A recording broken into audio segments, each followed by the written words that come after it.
وہ صحابی کی بیٹی پردے کے پیچھے سے سنتی تھی. جیسے ہی باپ نے منع کیا حضرت سعد گھر سے باہر نکلے, جانے لگے. بیٹی نے اندر پردے کی آڑ سے آواز دی, ابا ارے روکو انہیں, روکو, کہیں وہ رسول اللہ تک نہ پہنچ جائے. کہا بیٹی کیا مسئلہ ہے؟ کہا ابا میں شادی کرنے کے لیے تیار ہوں, میں تیار ہوں. باپ نے کہا بیٹی تو نے اس کی شکل دیکھی ہے؟ اس کی شکل کالی کلوٹی ہے. بیٹا تو نے اس کا گھر دیکھا ہے؟ اس کے پاس خود رہنے کا گھر نہیں, وہ تجھے کہاں رکھے گا؟ اس کے خود کے کھانے کا ٹھکانہ نہیں ہے, وہ تجھے کہاں سے کھلائے گا؟ بیٹی کا جواب سنیے. بیٹی کہتی ہے ابا آپ آنے والے کو دیکھ رہے ہو, میں بھیجنے والے محمد رسول اللہ کو دیکھ رہی ہوں. آپ آنے والے کو دیکھ رہے ہو کہ کیسا ہے, میں رسول اللہ کو دیکھ رہی ہوں کہ بھیجا کس نے ہے. بہرحال وہ صحابی نے اپنی بیٹی کا نکاح کر دیا. ابھی پہلی ہی رات تھی, نکاح ہوا تھا. وہ صحابی حضور کی بارگاہ میں گئے, رسول اللہ نے کچھ ان کو نذرانہ دیا, کچھ تحفہ دیا کہ جاؤ نئی بہو آ رہی ہے, اس کے لیے کچھ خریدی کر لو. مارکیٹ میں گئے خوشبو اور کھجور وغیرہ خریدنے کے لیے. ابھی خریدی کر رہے تھے, ایک آواز بلند ہوئی, اللہ کے دین کے لیے جہاد کا حکم ہوا ہے, چلو نکلو جہاد کرنے کے لیے. یہ صحابی نے جب جیسی آواز سنی, اللہ کے دین کے غلبے کے لیے جہاد کا حکم ہوا ہے, نکلو دین کے لیے, جیسے آواز سنی نا تو وہ جو سامان خریدا تھا دکان والے کو واپس کیا اور تلوار خریدی, نیزہ خریدا, ڈھال خریدی اور گھوڑے پر سوار ہو کر بیٹھ گئے. میدان جہاد میں گئے, جنگ کرتے کرتے شہید ہو گئے. جب سارے لاشیں اٹھا لیے گئے, میرے مصطفیٰ کے سامنے ان کا لاشا آیا. حضور علیہ الصلوۃ والسلام نے ان کی لاشیں کو دیکھا, پہلے مسکرائے پھر روئے اور اس کے بعد حضور نے چہرے مبارک گھما لیا, پھیر لیا. صحابہ نے عرض کی یا رسول اللہ صلی اللہ علیہ وسلم, ہم نے دیکھا کہ حضرت سعد کا جب لاشا آیا تو آپ نے پہلے مسکرایا, پھر آپ رونے لگے اور اس کے بعد آپ نے پہلے آپ روئے پھر مسکرائے اور اس کے بعد آپ نے چہرہ گھما لیا, یہ کیا سبب ہوا؟ میرے مصطفیٰ کریم صلی اللہ علیہ وسلم فرماتے ہیں دراصل بات یہ تھی کہ میں سعد کی جدائی میں رویا. اتنا بڑا مجاہد ہمارے بیچ سے چلا گیا, پہلی رات تھی, آج اس کی شادی ہوئی تھی. برسوں سے جو بیچارہ امنگ لے کر بیٹھا تھا, برسوں سے آس لگا کے بیٹھا تھا, آج شادی ہوئی تھی, ابھی اپنی بیوی سے مل بھی نہیں پایا اور اللہ کی راہ میں جہاد کرتے ہوئے شہید ہو چکا ہے. تو یہ جدائی جو میری ہوئی اس سے میں اس لیے رو رہا تھا اور ہنس اس لیے رہا تھا کہ میں نے دیکھا اللہ پاک نے اس کی شہادت پر جو اس کو مقام عطا فرمایا, وہ مقام کو دیکھ کر میں رشک کر رہا تھا اور میں ہنس رہا تھا. اور جو تم نے دیکھا کہ میں نے چہرہ گھما لیا, وہ چہرہ اس لیے گھمایا کہ اس نے دنیا کی ایک بیوی کو چھوڑی, اللہ نے بہشت اور جنت سے ہزاروں کی تعداد میں حوروں کو اس کے پیچھے لگایا. جب حوریں آ رہی تھی تو حوروں سے شرم کی وجہ سے میں نے اپنا چہرہ گھما لیا. خواہشات صحابہ نے دین کے لیے قربان, خواہشات بڑا ڈیفیکلٹ ہے, بڑا مشکل ہے خواہش کو قربان کرنا, وہ دین کے لیے صحابہ نے یہ قربانی. یارو جو برسوں سے شادی کی امنگ لے کر بیٹھا ہو, شادی ہو اور شادی نہ ہوتی ہو, اچانک اس کی شادی ہو جائے اور اس میں بھی پھر جب بیوی سے ملنے کی ملاقات کا وقت ہو اور اللہ کے دین کے لیے جب وہ بندہ اپنے آپ کو وقف کر دے, یہ قربانی کوئی معمولی قربانی نہیں ہے. یہ قربانی بھی آپ کو صحابہ کی زندگی میں ملے گی. کس اینگل سے ہم صحابہ کرام کی قربانی کو کس اینگل سے دیکھیں یارو, بس یہی ہے کہ صحابہ کرام نے جان کے اعتبار سے, مال کے اعتبار سے, صحابہ کرام نے خواہشات کے اعتبار سے, صحابہ کرام نے جسمانی طور پر آپ دیکھیں گے ایسی قربانیاں پیش کی ہے.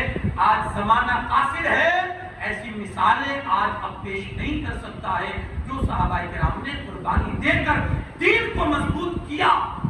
جو رسول اللہ صلی اللہ علیہ وسلم دعوت لے کر آئے تھے اس دعوت کو مضبوط کیا. اب ہماری ذمہ داری کیا ہوتی ہے؟ زندگی میں جہاں کہیں بھی موقع ملے دین کے لیے آپ کچھ کرنا ہے, دین کے لیے.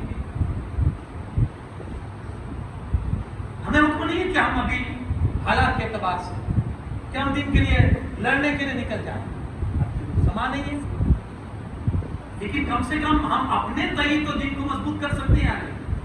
شاید میرا یہ جملہ غلط نہیں ہوگا، آج غیروں سے زیادہ نقصان ہم مذہب اسلام کو پہنچا رہے ہیں، غیروں سے زیادہ جتنا نقصان آج غیر نہیں پہنچا رہے ہیں، اس سے کہیں زیادہ نقصان آج مذہب کو ہماری طرف سے، ہمارے کرتوتوں سے اور ہمارے اعمال کی وجہ سے مذہب اسلام کو آج نقصان ہو رہا ہے۔ پہلے وہ دور تھا یارو کہ مسلمانوں کے کردار کو دیکھ کر لوگ مسلمان ہوتے ہیں، ان کو تبلیغ کرنے کی بھی ضرورت نہیں پڑتی تھی، ان کے حلیے، ان کے کردار، ان کے کیریکٹر، ان کی سچائی، ان کی گفتار، ان کی باتوں سے، ان کے چہرے دیکھ کر لوگ کلمہ پڑھتے تھے۔ آج حال یہ ہے کہ ہمارے چہرے دیکھ کر لوگ چہرے گھما لیتے ہیں۔ نفرت کی یہ ہوا جو چلی ہے نا، اس میں کہیں تو ہمارا بھی رول ہے، کہیں تو ہمارا بھی رول ہے، ورنہ اللہ بھی سچا، اس کا کلام بھی سچا، اس کے رسول بھی سچے۔ اللہ کا کلام کہتا ہے وَلِلَّهِ الْعِزَّةُ وَلِرَسُولِهِ وَلِلْمُؤْمِنِينَ، عزت اللہ کے لیے، اس کے رسول کے لیے اور مومنوں کے لیے ہے، یہ اللہ کا کلام کہتا ہے۔ پھر آج ہم ذلیل و رسوا کیوں؟ کہیں چل کے ہمارا رول، اپنے آپ کو ذلیل کرنے میں ہمارا رول کہیں چل کے ہے، ڈھونڈے کہ وہ کہاں ہے۔ یارو کھڑے ہو جائیے اسلام کے لیے، بہت بڑی دولت ہے جو اللہ پاک نے ہمیں عطا فرمائی ہے، وہ ہے دین اسلام کی۔ صحابہ کرام اس کے لیے مر گئے، اس کے لیے مٹ گئے، اس کے لیے قربان ہو گئے، اس کے لیے اپنا تن من سب کچھ نچھاور کر دیا اس مذہب کی بقا کے لیے، اس مذہب کو سر بلند کرنے کے لیے۔ میں آپ کو بتاؤں، جب رسول اعظم صلی اللہ علیہ وسلم مکہ المکرمہ شریف سے ہجرت کر کے مدینہ تشریف لائے اور مکہ والوں نے حملے کرنے کی سازش کی کہ چلو مدینہ پر حملہ کر دیں۔ حضور مدینہ میں نئے نئے تھے، پتہ نہیں مدینہ والے سپورٹ کریں گے یا نہیں۔ اللہ کے رسول صلی اللہ علیہ وسلم نے انصار سے مشورہ کیا، تم لوگ کیا کہتے ہو؟ مکہ والے حملہ کرنے والے ہیں، ہم کیا کریں؟ مدینہ والوں کا جواب سنے آپ۔ ہاں، کوئی مدد سیکھے، مدد کرنا سیکھے، وفاداری اگر سیکھنی ہے کوئی مدینہ والوں سے سیکھے۔ انصاریوں نے جواب دیا، یا رسول اللہ صلی اللہ علیہ وسلم، ہم موسیٰ علیہ السلام کے امتی جیسے نہیں ہیں کہ انہوں نے اپنے نبی سے کہہ دیا تھا تم جانو تمہارا رب جانے، بلکہ ہم تو آپ کے پیچھے پیچھے رہیں گے یہاں تک کہ اپنی اونٹنیوں کو دبلی کر ڈالیں گے، آپ کے پیچھے پیچھے رہیں گے۔ اور یہ بھی جملہ کہا تھا انصاریوں نے کہ جیسے ہم اپنے بیوی بچوں کی حفاظت کرتے ہیں اس سے کئی زیادہ یا رسول اللہ ہم آپ کے جان کی حفاظت فرمائیں۔ اب حضور یہ چاہتے تھے کہ مدینہ سے باہر نکل کر حملہ کیا جائے، تو حضور نے انصار کی طرف ایک نظر دوڑائی اور حضور یہ چاہتے تھے کہ انصار کوئی کھڑا ہو اور ہمت والا کوئی جملہ بولے کہ ہم آپ کے سپورٹ میں، ہم آپ کے ساتھ ہیں۔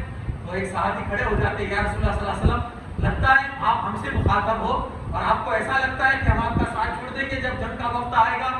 تو اللہ کے رسول صلی اللہ علیہ وسلم نے فرمایا نہیں نہیں، تم کہتے کیا ہو؟ کہ سب نے ایک زبان ہو کر کہا، یا رسول اللہ صلی اللہ علیہ وسلم، ہم آپ کے پیچھے رہیں گے یہاں تک کہ اگر آپ کسی سمندر کے کنارے پر کھڑے ہو گئے اور اس میں آپ نے اپنا جانور ڈال دیا، ہم یہ نہ دیکھیں گے کہ ہم بچیں گے یا نہیں، ہم بھی آپ کی پیروی کرتے ہوئے اپنا جانور سمندر کے اندر ڈال دیں گے۔ اور یہ جو کہا تھا نا مدینہ والوں نے، انصار صحابہ نے جو کہا تھا نا، وہ پروف کر کے دکھایا کہ جب تک زندہ رہے حضور علیہ الصلوۃ والسلام کے اوپر ایک آنچ بھی انہوں نے نہیں آنی، ایک آنچ انہوں نے بچایا۔ صحابہ نے حضور کی عظمت کو، حضور کی جان، حضور کے عزت کو صحابہ نے بچایا۔ آج ہم کتنا بچا رہے ہیں؟ یہ کو پروف کرنے کی ضرورت نہیں ہے، صرف نعرہ مار دینا ہے نا کہ جب تک جیئیں گے یہ کریں گے، وہ تمہارے نام پر جان قربان ہے۔ اگر یہ نعرہ اگر آپ لگا رہے ہو، میرا تن من دھن سب قربان ہے، یہ نعرہ آپ لگا رہے ہو، اگر آپ سچے ہیں تو آپ لگائیں، لیکن اگر آپ دل میں کھوٹے ہو نا تو خدا نے یہ نعرہ مت لگانا، کیونکہ جس کی بارگاہ میں یہ نعرہ لگاتے ہو نا اس کی نظر سیدھے دلوں پر پڑتی ہے۔ تو آپ ہمیں تو دھوکہ دے سکتے ہو، ہمیں تو دھوکہ دے سکتے ہو، لیکن جس کی بارگاہ میں یہ نعرہ لگا رہے ہو نا، اس سے کوئی چیز چھپی نہیں ہے. ہاں، اس کی نظر سیدھا دل پر ہوتی ہے. ہاں، اس کے سامنے دلوں کے حال بھی پوشیدہ ہوتے ہیں. میرے مصطفیٰ کریم فرماتے ہیں اللہ پاک نے سب کو 2 آنکھیں دی ہے، مجھے 4 آنکھیں عطا فرمائی ہے. 2 آنکھیں میرے سر میں ہے اور 2 آنکھیں اللہ پاک نے میرے دل میں عطا فرمائی ہے. وہ دل کی آنکھیں سب کچھ دیکھا کرتی ہے. تو کم سے کم اگر یہ نعرہ لگاتے ہو تو اس بارگاہ میں بھی اس بارگاہ میں تو ہم کو سچا پروف کرنا پڑے گا اپنے آپ کو کہ ہم کتنے سچے ہیں. یارو دین کے لیے کچھ کر جاؤ، تاکہ رسول پاک صلی اللہ علیہ وسلم کی بارگاہ میں جب ہماری حاضری ہو تو ہم اپنا سر حضور کے سامنے بلند کر کے اور حضور کے سامنے سر اٹھا کر ہم یہ کہہ سکتے ہیں یا رسول اللہ، آپ کے پیچھے جیسا آپ نے دین کی خاطر آپ نے جو قربانیاں دی، آپ کے صحابہ نے جو قربانیاں دی، حضور ہم نے نقش قدم پر چلتے ہوئے ہم نے بھی ایسی قربانیاں پیش کی ہیں. یارو یہ وہ دین ہے جس کی قیمت کا کبھی ہم اندازہ لگا ہی نہیں سکتے ہیں. ایک دن حضور صحابہ کے بیچ میں سے نکلے تو دیکھا صحابہ کرام بیٹھ کے کچھ کر رہے ہیں. اللہ کے رسول صلی اللہ علیہ وسلم نے فرمایا میرے صحابہ کیا کر رہے ہو؟ یا رسول اللہ صلی اللہ علیہ وسلم، اللہ نے جو دین اسلام دیا ہے نا اس پر اس کا شکر ادا کر رہے ہیں، اس کا شکر ادا کر رہے ہیں. تو اللہ کے رسول صلی اللہ علیہ وسلم فرماتے ہیں میں اپنے حجرے میں تھا، جبرائیل امین آئے اور آ کر بتایا کہ حضور ذرا جا کر دیکھیے صحابہ آپ کے کیا کر رہے ہیں. تو میں نے تمہیں آ کر کے دیکھا، سنو یہاں تم اللہ کا ذکر اور شکر کر رہے ہو کہ اللہ نے دین عطا فرمایا تمہیں. وہاں اللہ فرشتوں کے سامنے تمہاری اس مجلس پر فخر محسوس کر رہا. مسلمان ہو، کتنی مرتبہ اپنے اس دین پر اللہ کا شکریہ ادا کیا ہے. بس یہ آپ سوچیں اور آپ جانیں اور آپ یہ محسوس کریں بہت بڑی دولت سے اللہ پاک نے نوازا ہے. اس کا احساس اور اس کا اندازہ انشاءاللہ قیامت کے دن ہوگا. اللہ پاک اس مذہب کے حفاظت کرنے کی اور اس پر قائم رہنے کی ہمیں توفیق بخشے. اسی پر ہماری زندگی رکھے اور اسی پر ہمارا خاتمہ فرمائے. صحابہ کرام کی قربانیوں کو سمجھنے کی ہمیں توفیق عطا فرمائے. اور ایک نصیحت آخری کر کے جا رہا ہوں، زندگی میں کبھی بھی کسی صحابی کی شان میں گستاخی مت کرو، کبھی بھی. یارو میرے مصطفیٰ نے جنازے چھوڑ دیے. صحابہ نے کہا یا رسول اللہ آپ کسی کا نماز جنازہ تو آپ کسی کی نہیں چھوڑتے. فرمایا اس کے دل میں میرے صحابی کی دشمنی ہے اور میں ایسے جنازے نہیں پڑھتا جو میرے صحابہ کا دشمن ہو.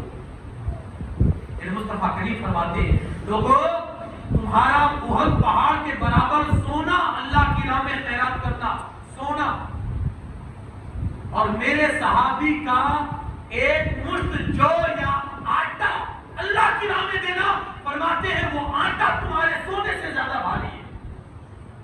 یہ مقام صحابہ. اللہ ان کی عظمت سمجھنے کی توفیق عطا فرمائے، کہ سننے سے زیادہ عمل کی توفیق بخشے. وما علینا الا البلاغ المبین. السلام علیکم.